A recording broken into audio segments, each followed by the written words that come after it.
सागर जी महाराज की जय। मुनि श्री 108 सुप्रभ सागर जी महाराज की जय। मुनि श्री 108 पेणस सागर जी महाराज की जय। मोक्ष मार्ग से नेतारम भेताराम कर्म भूभृताम ज्ञाताराम विश्व तत्वानाम वंदे तद्गुरुलब्धये। सम्यक समाधान देख रहे साधर्मी भाईजनों को मेरा सादर जय जन। परम पूज्य आचार्य श्री 108 विश्व सागर जी महाराज के मंगल आशीर्वाद से सुप्रभ सागर जी महाराज के द्वारा चल रहा समीचीन विकल्पों के सम्यक समाधान में आप सभी का हार्दिक स्वागत है। वर्तमान युग सोशल मीडिया का युग है और आज का समाज उसी में लिप्त है। तो फिर हमारे गुरुवर ने सोचा कि क्यों ना उसका सदुपयोग किया जाए, तो फिर उन्होंने प्रारंभ किया समीचीन विकल्पों का सम्यक समाधान। आइए तो फिर चलते हैं मुनि श्री पेणस सागर जी के चरणों में और आज के समीचीन विकल्पों को रखते हैं मुनि श्री सुप्रभ सागर जी के समक्ष, जिससे हमारे उन विकल्पों का समाधान हमें प्राप्त हो सके। नमोस्तु महाराज श्री, नमोस्तु नमोस्तु। ओम नमः सिद्धेभ्य। पंच परमेष्टि भगवान की परम पूज्य आचार्य भगवंत गुरुवर विशुद्ध सागर जी मुनि महाराज की, परम पूज्य मुनि श्री सुप्रभ सागर जी महाराज की,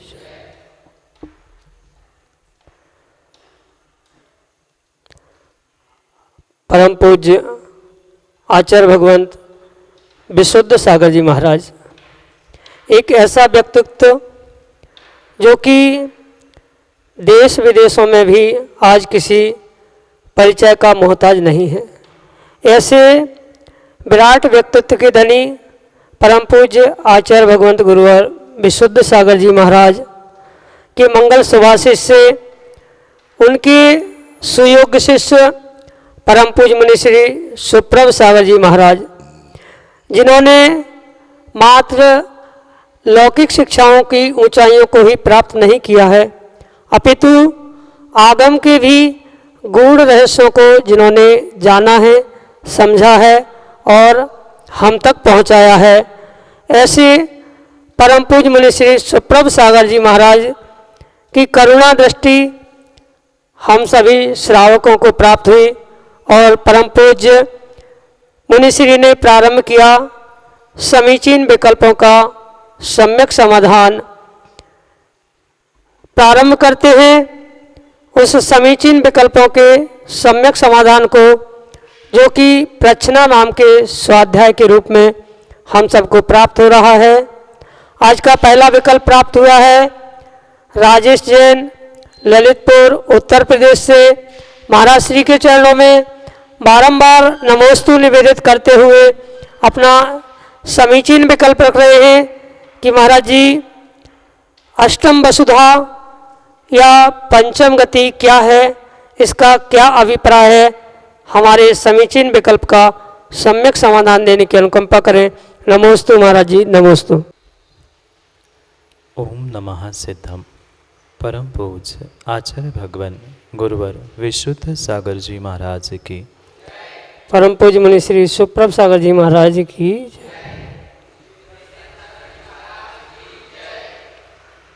तीन लोक में अधोलोक और मध्यलोक की भूमियों को प्राप्त जो 7 पृथ्वियों का वर्णन आचार्य भगवंतों ने रत्न प्रभा, शर्करा प्रभा, वालुका प्रभा आदि के रूप में किया है, वह 7 पृथ्वियाँ हैं।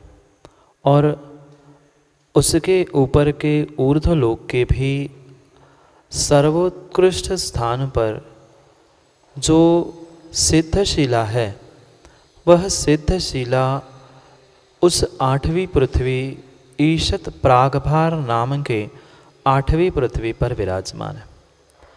तो जो अष्टम वसुधा का अभिप्राय है वह अष्टम वसुधा यानी ईशत प्रागभार नाम की जो सिद्धशिला की पृथ्वी है उससे उसका अभिप्राय है। ये नीचे की जो 7 पृथ्वियाँ है उसे आचार्य भगवंतों ने संसार कहा या संसार के कारणभूत स्थान का, और जो मुक्ति का स्थान सिद्धशिला है उस सिद्धशिला मोक्ष के लिए जो आधारभूत शिला है वह अष्टम वसुधा, क्योंकि 7 नीचे है और 8वीं पृथ्वी ईशत प्रागभार होने से उसे अष्टम वसुधा कहते हैं। और सामान्य रूप से संसार की चतुर्गति के भ्रमण को जो देव, तिर्यंच, नरक, नारकी और मनुष्य आदि रूप जो ये 4 गतियाँ बताई है, यह भी संसार के कारण या संसार के परिभ्रमण के ही हेतु होने से उनको चतुर्गति कहा। और उन 4 गतियों से मुक्ति प्राप्त करने पर जो सिद्धशिला, मोक्ष आदि प्राप्त होता है, उस गति को अगति होने पर भी उसको पंचम गति कहा। 4 गति तो संसार में भ्रमण करने के लिए ही कारण है, पर यह जो पंचम गति है इसको एक बार प्राप्त करने से पुनः संसार में गति गमन नहीं होता है। इसलिए इस मुक्त अवस्था को ही आचार्य भगवंतों ने पंचम गति और जो सिद्धशिला है उसको ही ईशत प्रागभार नाम की अष्टम वसुधा कहा है। यही आगम में इन दोनों शब्दों का अभिप्राय है और यही उसका अर्थ है।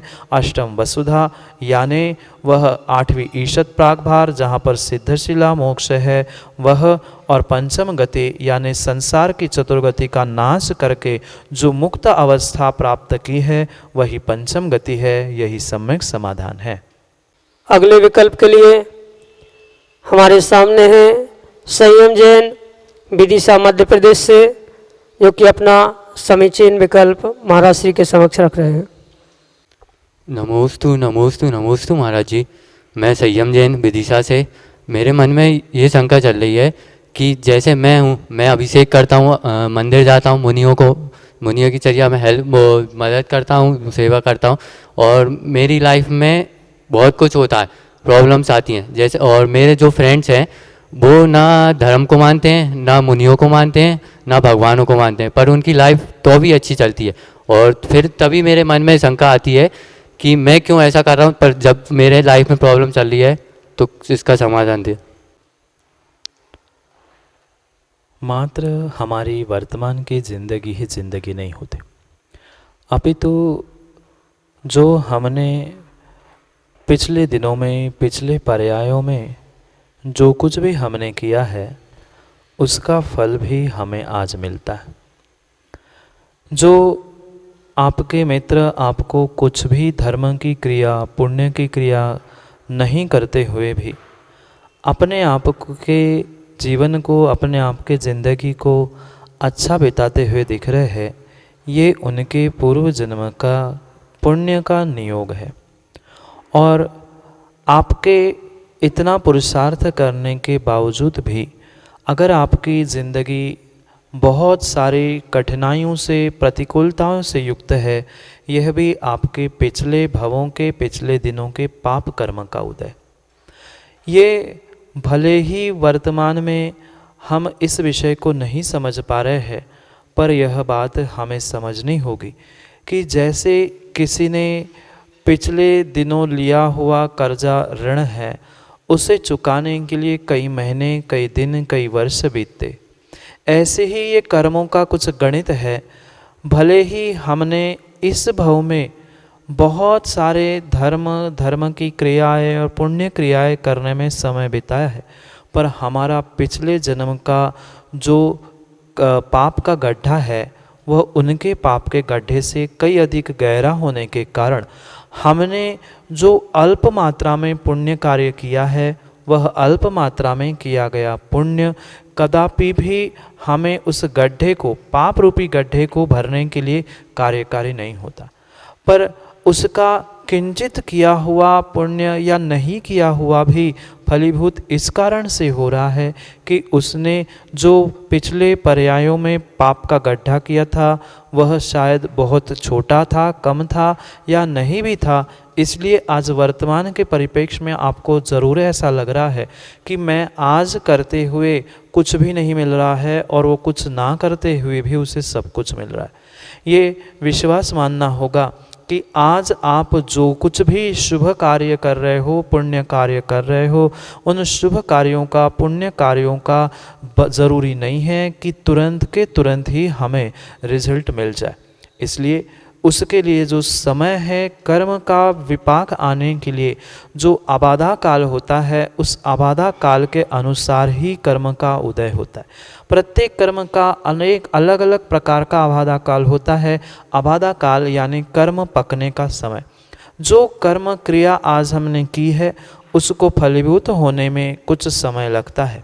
जैसे किसान ने बोए हुए उस अनाज को फसल बनने में, फसल के दाने बनने में 3, 4, 6 महीने का समय लगता है। ऐसे ही कर्म आज जो हमने किए हैं, चाहे पुण्य पाप रूप हो, वह कल फलित होंगे। आपने आज अच्छा किया है, विश्वास मानना कल आपके जीवन में नियम से अच्छाई आएगी। अगर आपका पुराना पिछली पर्याय का गड्ढा भरता जाएगा या छोटा होगा, वह अगर तीव्र है, गहरा है, तो कदापि भी वह इतने छोटे समय में भरने वाला नहीं है। इसलिए आप यह विकल्प छोड़ देना कि वह कुछ ना करते हुए उसका अच्छा हो रहा और मैं करके नहीं हो रहा। ये सब कुछ अपने स्वयं के पूर्वगत कर्मों का ही फल है, चाहे अच्छा हो चाहे बुरा हो। उसने इस पर्याय में किसी के साथ बुरा किया है, अगले पर्याय में सामने उसके नियम से आएगा। यह कर्म सिद्धांत है, इसको ही हमें मानना होगा। आगम के भी परिप्रेक्ष्य में और अनुमान आदि परोक्ष ज्ञानों से भी उसकी सिद्धि हमें करनी होगी। इसलिए आपके लिए यही सम्यक समाधान है कि आप निर्विकल्प होकर धर्म ध्यान, धर्म की क्रियाएं दोहराते रहना। आज नहीं तो कल जब काल लब्धि आएगी, समय आएगा, तो नियम से आपका जीवन भी, आपकी ज़िंदगी भी अच्छे मार्ग पर होगी। पर दूसरों को देखकर आप आज अच्छा करना छोड़ दोगे तो आने वाले समय में और बुराई के साथ बुराइयों जुड़ते हुए हमारा जीवन और बदतर से बदतर होगा। इसलिए धर्म ध्यान और अच्छाई करना मत छोड़ना। अगला विकल्प प्राप्त हुआ है ललितपुर उत्तर प्रदेश से शीलचंदन अनोरा, ऑडियो मैसेज के रूप में।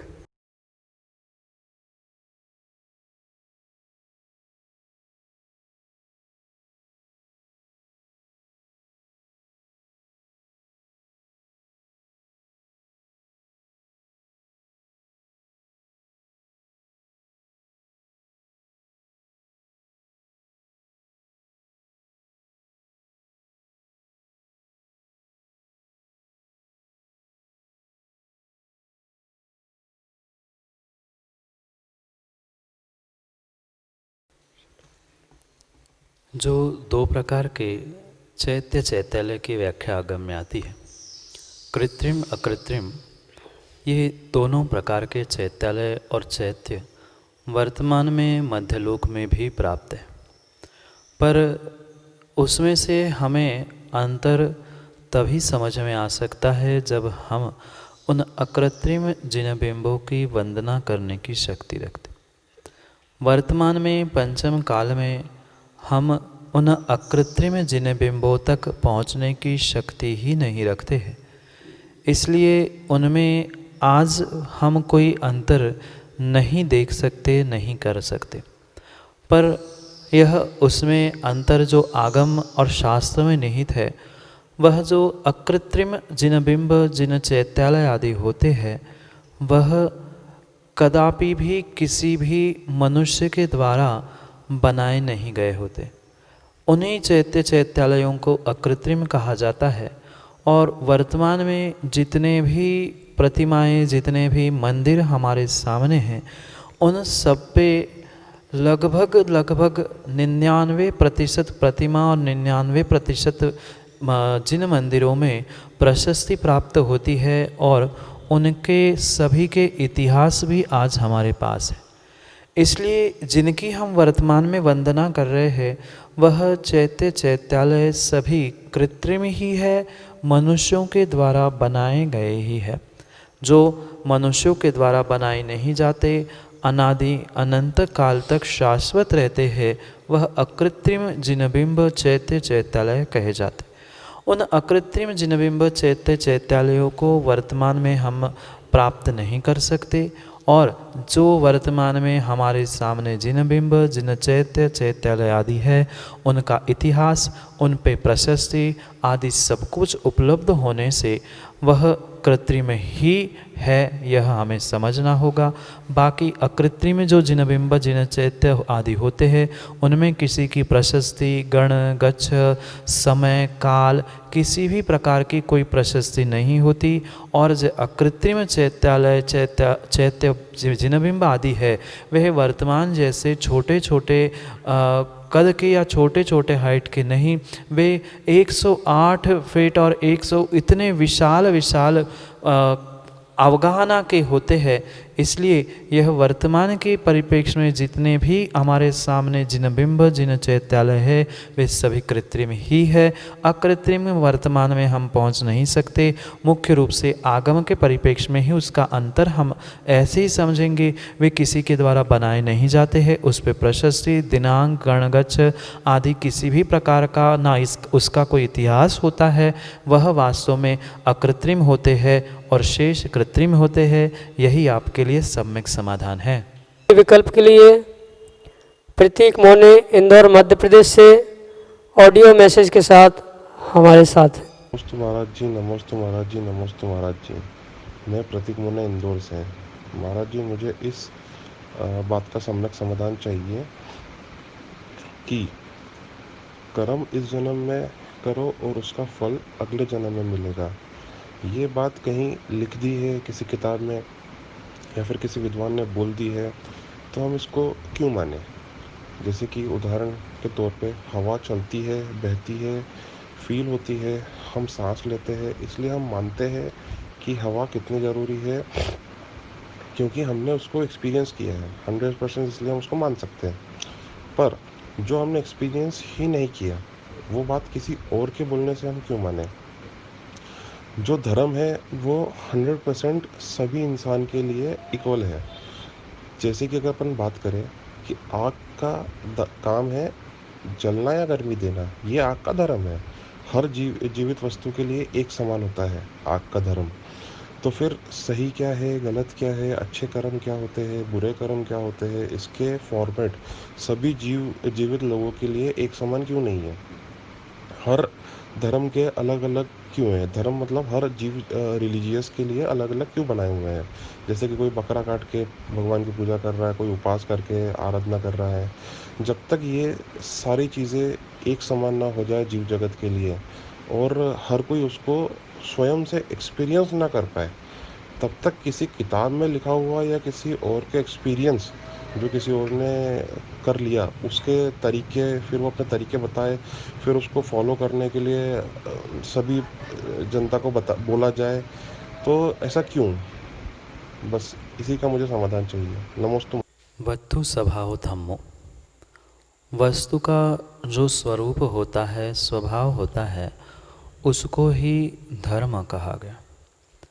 जैसे प्रतीक भाई आपने अग्नि आदि का दृष्टांत दिया, बिल्कुल धर्म की परिभाषा सभी जगह सर्वत्र एक समान ही है। अग्नि का जैसे धर्म उष्णता गर्मी देना है, पानी का शीतलता देना है, वास्तविकता में धर्म का स्वरूप वही है।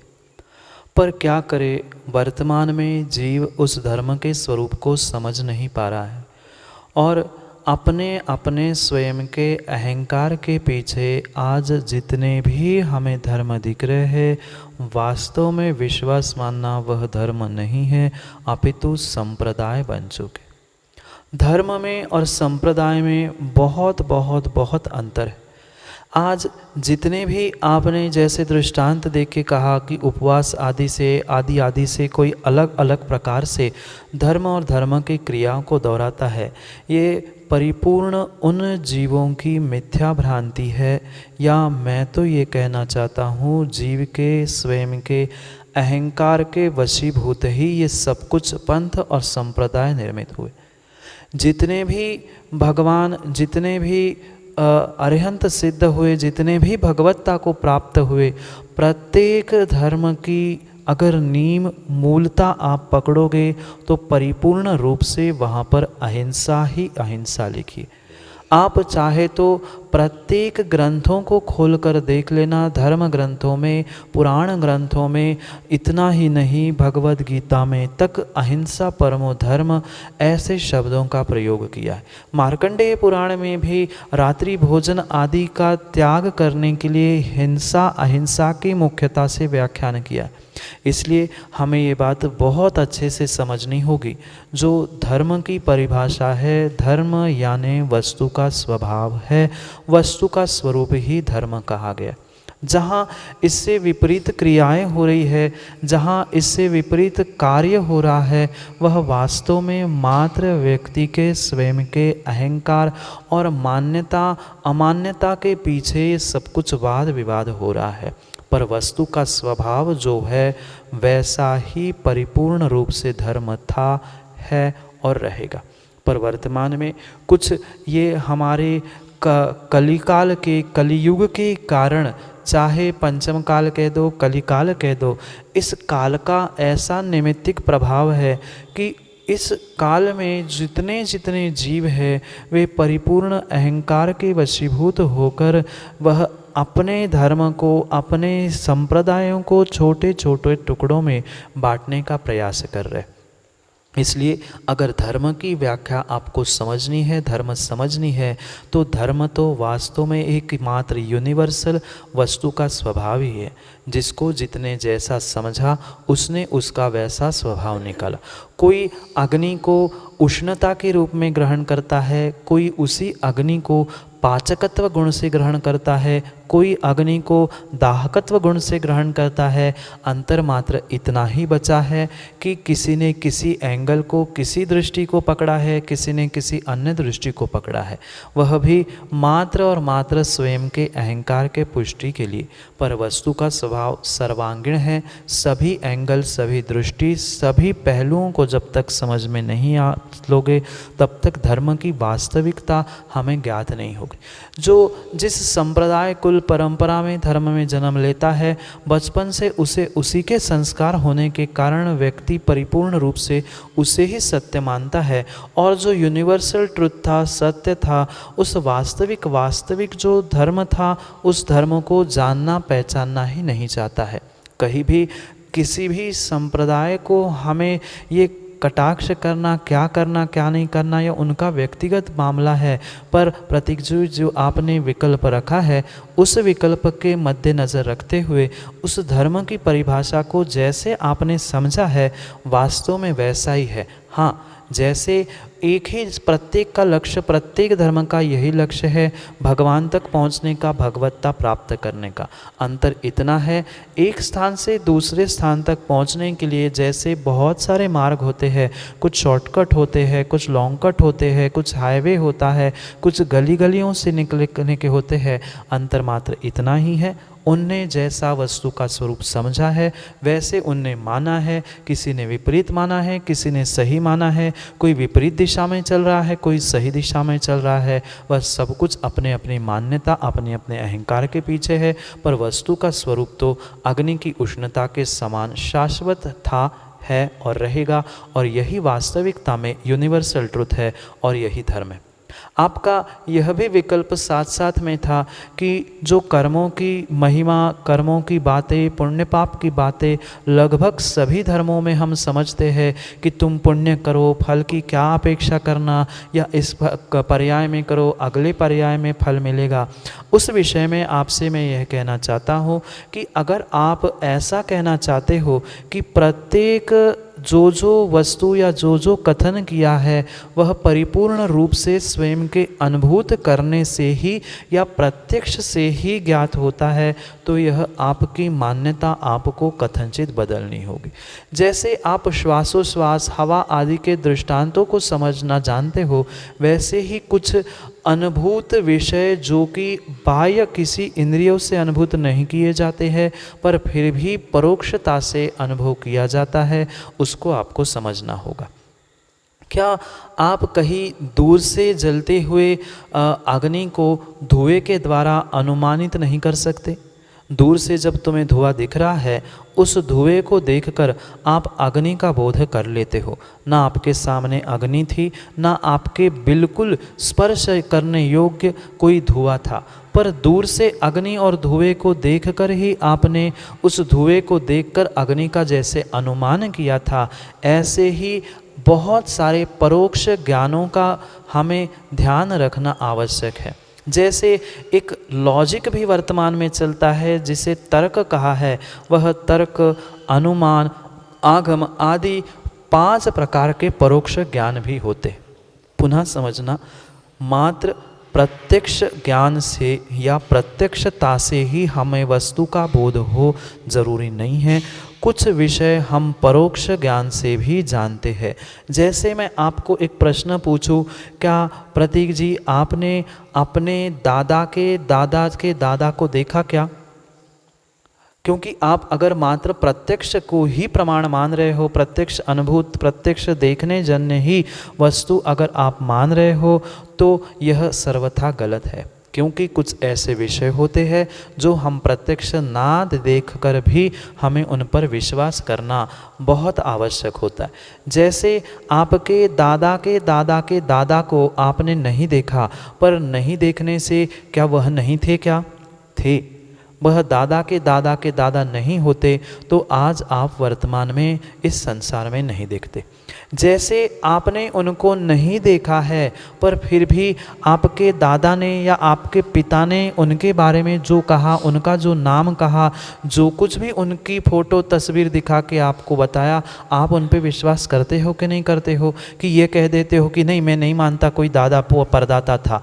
जब उनको हम दादा परदादा को अनुमान ज्ञान से जान सकते हैं, उन पर विश्वास कर सकते हैं, तो ऐसे ही हमें उस परोक्ष ज्ञान के बारे में भी विश्वास करना होगा, कर्म के बारे में भी विश्वास करना होगा।